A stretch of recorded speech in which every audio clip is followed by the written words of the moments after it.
নমস্কার। অনেক দিন হয়ে গেছে কোনো ভিডিও সেভাবে ছাড়া হয়নি।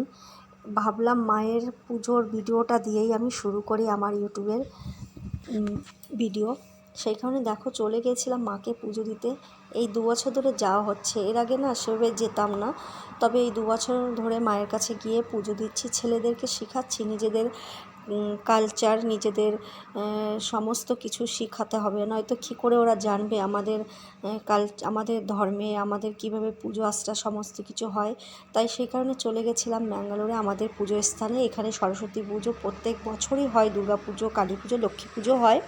তবে আমি দুর্গা পুজোয় আর সরস্বতী পুজোয় যাওয়া হয়, এই 2 বছর ধরে বেশি যাচ্ছি। আর দেখো ছেলেটা কলেজের থেকে ডাইরেক্ট পরীক্ষা দিয়ে এসেছে, ও লাস্টেই অঞ্জলিটা দিচ্ছে। আমাদের প্রথমেই হয়ে গেছে অঞ্জলি। তবে পুজোটা না সত্যি খুব ভালো লাগে। আগে তো যখন ছোটোবেলায় শাড়ি পরে স্কুলে যেতাম, সেই সমস্ত দিনের কথাগুলো মনে পড়ে যায়।